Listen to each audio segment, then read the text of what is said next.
নমস্কার। যুক্তি তর্ক সঙ্গে অর্কয়ে আপনাদের স্বাগত। আপনাদের সঙ্গে আমি অর্কপ্রভ সরকার।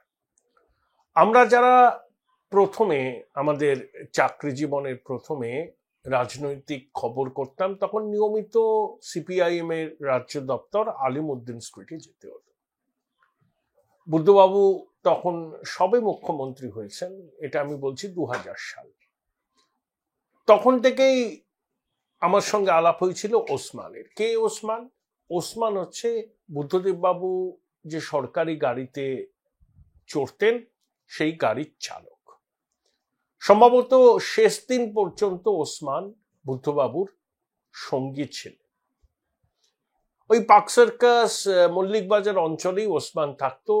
আমরা যারা নিয়মিত পার্টি অফিসে যেতাম খবরের জন্য, তাদের সঙ্গে ওসমানের একটা সম্পর্ক তৈরি হয়েছিল, কথাবার্তা হতো। কেন আমি ওসমানের কথা বললাম? দেখুন, মুখ্যমন্ত্রী বলুন, প্রধানমন্ত্রী বলুন বা বিশিষ্ট রাজনৈতিক ব্যক্তিবর্গ, তাদের বাহনের যারা চালক থাকেন তাদের সঙ্গে একটা সম্পর্ক তৈরি হয়ে যায় সেই ভিভিআইপির এবং তার পরিবারের লোকজন। ঠিক যেমন রাজ্জাক মাতব্বর। কে এই রাজ্জাক মাতব্বর? তিনি দীর্ঘদিন ধরে শেখ হাসিনার গাড়ির চালক ছিল। এমনকি 5ই অগস্ট শেখ হাসিনা যখন দেশ ছাড়তে বাধ্য হলেন, তখন হেলিপ্যাডে তাকে পৌঁছে দিয়েছিলেন এই রাজ্জাক মাতব্বর। তারপর গণভবনের সরকারি আস্তানা ছেড়ে তিনি নিজের বাড়িতে চলে যান। কেন তার কথা বলছি? এই জন্যই, তার ছেলে রুবেল, তাকে ঢাকার মহানগর পুলিশ গ্রেপ্তার করেছে দেশদ্রোহিতা এবং ষড়যন্ত্রের অভিযোগে।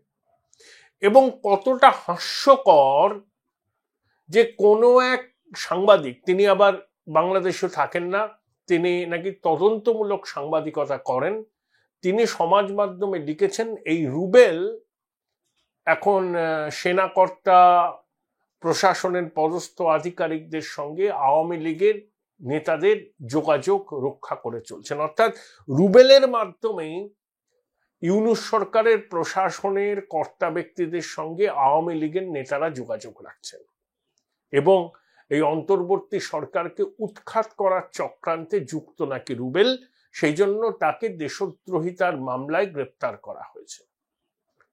প্রথম কথা, ইউনূসের বর্তমান প্রশাসনে যারা আছেন তাদের অধিকাংশই আওয়ামী লীগ জমানায় নিয়োগ পেয়েছিলেন।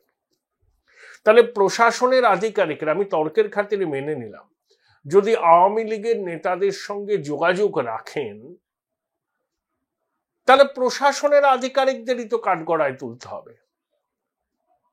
যদি এই অভিযোগ সত্যি হয় রুবেল মাধ্যম হিসেবে কাজ করেছে, ধরুন আমি একটা মাধ্যম হিসেবে কাজ করতে চাই, কিন্তু আমি মাধ্যম হিসাবে কাজ করে তখনই সাফল্য পাবো আমি যার কথা যাকে পৌঁছে দিচ্ছি তিনি কথা শুনতে রাজি হলে তবেই তো আমার সাফল্য। তাহলে প্রশাসন, পুলিশের আধিকারিক, সেনাবাহিনীর কর্তারা আওয়ামী লীগের নেতাদের সঙ্গে কথা চালাতে আগ্রহী। সেই জন্যই রুবেল, যদি এই অভিযোগ সত্যি হয়, এই কাজটা করেছেন। তাহলে সেনা প্রশাসনের কর্তাদের চিহ্নিত করা উচিত ইউনূসে, যে কারা কারা তার প্রশাসনের মধ্যে আওয়ামী লীগের সঙ্গে যোগাযোগ রেখে তার সরকারকে উৎখাত করতে চাইছে। এটা হচ্ছে না, আওয়ামী লীগকে ভয় পাচ্ছে, তাই কখনো বলছে নিষিদ্ধ করতে হবে, কখনো বলছে পতিত স্বৈরাচার আর ফিরতে পারবে না, আবার কখনো আওয়ামী লীগের কর্মী সমর্থকদের অপারেশন ডেভিলান্টের মাধ্যমে নির্বিচারে গ্রেপ্তার করা হচ্ছে। এবার শুনছি শেখ মুজিবের সমাধিতেও ভাঙচুর করার পরিকল্পনা নিয়েছে এই তৌহিদি জনতা, এই ছাত্র শিবির, এই বৈষম্য বিরোধী ছাত্ররা। তাহলে আওয়ামী লীগের অবিচুয়ারি আপনারা লিখে ফেলেছেন। আপনাদের ওই ইউনূসের প্রেস উইং এর যিনি আছেন শফিকুল আলম, তিনি উপসচিব ছিলেন, সচিব পদমর্যাদায় উন্নীত হয়েছেন, কনগ্রাচুলেশন। দালালি ভালো করেছেন, দালালির পুরস্কার পেয়ে গেছেন।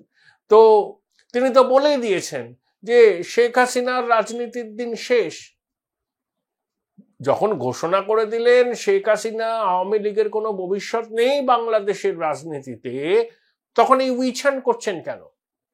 যে শক্তি আপনাদের কথায় অপ্রাসঙ্গিক হয়ে গেছে, যে স্বৈরাচারী শক্তিকার বাংলাদেশের মানুষ কখনোই গুরুত্ব দেবে না, তাহলে সেই শক্তি, সেই আওয়ামী লীগ, সেই শেখ হাসিনাকে নিয়ে আপনাদের এত মাথা ব্যথা কেন? মাথা ব্যথা কারণ এই জন্যই যে একটা সুদূর প্রসারী চক্রান্তের ফল হচ্ছে এই ইউনূসের সরকার। মেটিকুলাসলি ডিজাইন এই চক্রান্ত অনেকদিন ধরে হয়েছে, 5-6 বছর ধরে হয়েছে। এর মধ্যে ছাত্র শিবির আছে, হেফাজত আছে, জামাত আছে, এবং এই যে বৈষম্য বিরোধী ছাত্ররা, বৈষম্য বিরোধী ছাত্ররা হয়তো একটু বাদে এসছে মঞ্চে, কিন্তু ছাত্র শিবির অনেকদিন ধরেই গোপনে এই কাজটা করছেন। তাদের অনেকেই তো দেখছি সমাজ মাধ্যমে বলছেন যে তারাই ইউনূসকে ফোন করে দায়িত্ব নিতে বলেছিলেন, মেটিকুলাস ডিজাইনটা ছাত্র শিবির করেছিল। আসলে জামাত হচ্ছে শুনুন মুক্তিযুদ্ধ বিরোধী শক্তি। জামাতের আমির এখন অনেক বড় বড় কথা বলছেন, এক জায়গায় বলেছেন যে ওনারাও নাকি মুক্তিযুদ্ধের সমর্থক ছিলেন, কিন্তু যেই ভারত যুদ্ধে জড়িয়ে পড়ল তখন ওনারা পিছু হটলেন, কারণ তাদের মনে হয়েছিল যে এই যুদ্ধে ভারত যোগ দিয়েছে, অর্থাৎ পাকিস্তানের অধীন থেকে এবার তারা নাকি ভারতের অধীন হয়ে যাবে। এই ধরনের হাস্যকর যুক্তি একমাত্র জামাতে ইসলামী অবতারণা করতে পারে, কারণ তারা যুদ্ধ অপরাধী। আল বাদার, আল শামস, জামাত 71-এর মুক্তিযুদ্ধে কি করেছিল সেটা বিশ্ববাসী জানে, বাংলাদেশের মানুষও জানে। সেজন্য জামাত কখনো বাংলাদেশের রাজনীতিতে খুব একটা প্রাসঙ্গিক হয়ে উঠতে পারেনি, এবারও হবে না। ইসলামিক জোট করে জামাত ভোটে লড়লে সর্বোচ্চ 15% ভোট পেতে পারে। আওয়ামী লীগ নির্বাচনে প্রতিদ্বন্দ্বিতা আওয়ামী লীগ করবে। Join Indian Institute of Hotel Management now. Right choice, right decision. Awami লীগকে বাদ দিয়ে কোনো নির্বাচন হবে না, এবং সেই নির্বাচনের কোনো বৈধতা আন্তর্জাতিক মহল দেবে না, ভারত দেবে না, আমেরিকা দেবে না, পশ্চিম দুনিয়া দেবে না, এবং আন্তর্জাতিক পর্যবেক্ষকরা নির্বাচনকে তদারকি করবেন, এবং বাংলাদেশ পুলিশ সেনা এই নির্বাচনে আইন শৃঙ্খলার কাজে নামলে সেই নির্বাচন প্রহসন হবে। প্রয়োজন আন্তর্জাতিক বাহিনী, বাংলাদেশের সেনা পুলিশ থাকবে, কিন্তু আন্তর্জাতিক বাহিনীও থাকবে, যাতে প্রত্যেক মানুষ তাদের গণতান্ত্রিক অধিকার প্রয়োগ করতে পারে। এটাই ভয় পাচ্ছে ইউনূস, কারণ ইউনূস রুটলেস ওয়ান্ডার। তার এনজিও চট্টগ্রামে যারা আছে তাদের কোনো বেস নেই, কোনো কনস্টিটিউয়েন্সি নেই, এনজিও চালাতো, এবং অনেকেই মুক্তিযুদ্ধ বিরোধী শক্তি। ছাত্ররা দল করলেও সেই দল বাংলাদেশের মাটিতে দাগ কাটতে পারবে না। ইতিমধ্যেই ছাত্রদের মধ্যে অনেক বিভেদ তৈরি হয়ে গেছে। বিএনপি একটা প্রতিষ্ঠিত রাজনৈতিক দল, তাদের সঙ্গে আবার ছাত্রদের সংঘর্ষ হচ্ছে, তাদের ছাত্র সংগঠনের সঙ্গে বৈষম্য বিরোধী ছাত্রদের সংঘর্ষ। এখন বৈষম্য বিরোধী ছাত্ররা জামাত ভারত বিরোধিতার সুরটা চড়া সুরে বেঁধেছে, তাই বিএনপিও ভারত বিরোধিতার সুরটা চড়া করেছে। বিশেষ করে তিস্তার জল বন্টন চুক্তিকে সামনে রেখে ন্যায্য জল চাই, সেই জন্য বাংলাদেশের উত্তরাংশের বিভিন্ন জেলায় বিএনপি একটা বিপুল সমাবেশ করেছে। তারেক রহমান ভার্চুয়ালি সেখান থেকে ভাষণ দিয়েছেন, বলেছেন যে ভারতের সঙ্গে তারা সম্পর্ক মসৃণ রাখতে চান, কিন্তু ভারতকেও তিস্তার ন্যায্য জল দিতে হবে। এগুলো চলবে, কিন্তু প্রশ্ন হচ্ছে তাহলে আওয়ামী লীগকে তো ভয় পাচ্ছেন কেন? আওয়ামী লীগের ছায়াকেও ভয় পাচ্ছে, বিএনপি পাচ্ছে, ইউনূস পাচ্ছে, জামাত পাচ্ছে, কারণ তারা জানে, বিএনপিও জানে নির্বাচনে আওয়ামী লীগ প্রতিদ্বন্দ্বিতা করলে তারা খুব সহজে ক্ষমতা দখল করতে পারবে না। ইতিমধ্যে ময়দানে ছাত্রদের দলটাও নামবে, তাদের সঙ্গে জামাত এবং ইসলামিক দলগুলো জোট হবে। একদিকে বিএনপি আবার আওয়ামী লীগ নামলে ট্রায়াঙ্গুলার ফাইটে বিএনপি ফাঁকা মাঠে গোল করতে পারবে না। আর ইউনূসও জানে দেশের 1/3 মানুষ আওয়ামী লীগকে সমর্থন করে, কারণ আওয়ামী লীগের সঙ্গে মুক্তিযুদ্ধের ইতিহাস জড়িয়ে। যদিও আমি শেখ মুজিবকে একমাত্র বাংলাদেশের স্বাধীনতা প্রাপ্তির নায়ক বলে মনে করি না, অনেকেই ছিলেন, শেখ মুজিব তাদের মধ্যে উল্লেখযোগ্য। হাসিনা তার পিতাকে গ্লোরিফাই করে অনেক কিছু করেছেন। এবং দেখেন না, আমাদের এখানে নেহেরু গান্ধী পরিবার, ভারতবর্ষে কত সরকারি প্রকল্পের নাম যে ইন্দিরাজি, রাজীবজি, পণ্ডিতজির নামে হয়েছে, সে তো শাস্ত্রীজির নামে কটা আছে, বল্লভভাই প্যাটেলের নামে কটা আছে। অর্থাৎ এখানকার গান্ধী পরিবার যেমন মনে করে তারাই দেশের স্বাধীনতা এনেছেন, ওখানে আবার শেখ হাসিনা মনে করেন যে বঙ্গবন্ধুর একক অবদান বাংলাদেশের স্বাধীনতা। এই ন্যারেটিভকে আমি সমর্থন করি না।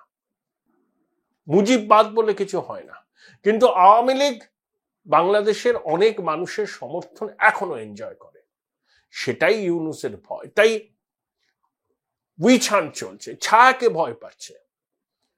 একটা সমাজ মাধ্যমে কেউ একটা লিখে দিল, সেটা কোনো প্রমাণ করার প্রয়োজন নেই। আমার ইচ্ছা হলে আমি একটা অভিযোগ করলাম, সেই অভিযোগকে সেটাকেই মান্যতা দিয়ে পুলিশ কারোর বিরুদ্ধে ব্যবস্থা নিতে পারে? আমি যে অভিযোগ করেছি আমার কোনো মোটিভ আছে কিনা সেটা দেখার কোনো প্রয়োজন নেই। ঠিক যেভাবে বহু নিরীহ নাগরিক, বহু আওয়ামী লীগের নিচের তলার কর্মী সমর্থকদের মিথ্যা মামলায় জড়িয়েছে ইউনূস প্রশাসন, ঠিক যেভাবে চিন্ময় প্রভু এখনো জেলের মধ্যে আটকে আছেন। এই হচ্ছে ইউনূসের অপশাসন। আন্তর্জাতিক স্তরের বাটপাত্র, ওর থেকে এর থেকে বেশি কিছু আশা যদি বাংলাদেশের মানুষ করেন, তারা মূর্খের স্বর্গে বাস করছেন। এই যে রাষ্ট্রপুঞ্জের মানবাধিকার কমিশনটা রিপোর্ট দিয়েছে, 114 পাতার রিপোর্ট, আওয়ামী লীগ বলছে ওই রিপোর্টে গণহত্যা বা জেনোসাইডের কথা উল্লেখ নেই। তারা বলছে দাবি যে প্রচার হচ্ছে না মানবতা বিরোধী অপরাধ করেছে শেখ হাসিনা আওয়ামী লীগ। আওয়ামী লীগের দাবি রিপোর্টে মানবতা বিরোধী অপরাধ হয়েছে কিনা সে সম্পর্কে নিশ্চিত হতে পারেনি এই তদন্ত কমিশন। যেমন 15ই জুলাই থেকে 15ই অগস্ট বা 16ই অগস্ট পর্যন্ত 1400 জন নাকি খুন হয়েছে। আওয়ামী লীগের দাবি 15ই জুলাই থেকে 5ই অগস্ট পর্যন্ত 400 জন, আর তারপরে 10 দিনে 1000 জন। তাহলে এই যে 400 জন 5ই অগস্ট পর্যন্ত খুন হয়েছেন, তাতে সেনাবাহিনীর লোক আছে, এই পুলিশের লোক আছে, আওয়ামী লীগের সমর্থক আছে এবং আন্দোলনকারীরাও আছে।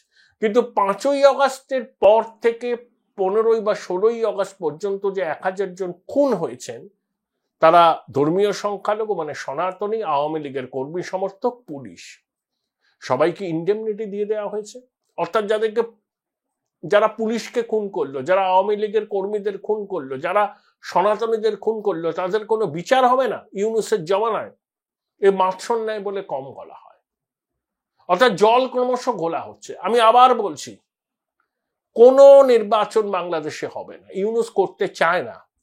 আপনাদের মনে আছে যখন প্যারিস থেকে ইউনূস প্রথম নামলো এয়ারপোর্টে, সাংবাদিকদের কি বলেছিল? আমাকে 6 বছর সময় দিতে হবে। তাহলে 6 বছর হলে ওর বয়স হবে 92 বছর বা 91 বছর। চর্বচস্য লেজ্জ পেয় হয়ে গেল, নিজের গ্রামীণ ব্যাংক সুরক্ষিত হলো, নিজের করটা মুকো হয়ে গেল, আত্মীয় স্বজন, বন্ধু বান্ধব, সুবিধাভোগীদের সেটেল করলেন, বিদেশের ব্যাংকে তাদের সংস্থান করে দিলেন। তারপরে কি আছে? 91 বছর পরে বয়স হয়ে পৌঁছে আর কি মানুষের থাকে? ঠিক আছে, তখন প্রাক্তন রাষ্ট্রপ্রধান হিসাবে প্রোটোকল নিয়ে থাকবেন। এটাই হচ্ছে ইউনূসের প্ল্যান। কোনো নির্বাচনও চায় না, ক্ষমতা ছাড়তে চায় না কেউ। ভাববেন না যে ইউনূস বলছে যে ডেডলাইন ডিসেম্বরে করব, জুনে করব, ওগুলো হচ্ছে মিথ্যাচার, ধোঁকা দেওয়া, মিথ্যা আশ্বাস দেওয়া। যদি বাংলাদেশের মানুষ এবং বিএনপি সহ রাজনৈতিক দলগুলো এই আন্তর্জাতিক স্তরের প্রতারকের কথায় বিশ্বাস করেন, নিজেদেরকেই তার খেসারত দিতে হবে। কোনো নির্বাচন হবে না। আর আওয়ামী লীগকে নিষিদ্ধ করার কোনো চক্রান্তও সফল হবে না। নির্বাচন যদি হয়, আন্তর্জাতিক পর্যবেক্ষকদের নজরদারিতে এবং আন্তর্জাতিক বাহিনীর উপস্থিতিতে নির্বাচন হবে। মানুষ যে রায় দেবেন, সেই রায় সবাইকে মাথা পেতে নিতে হবে। এটাই হচ্ছে গণতন্ত্রের ঐতিহ্য।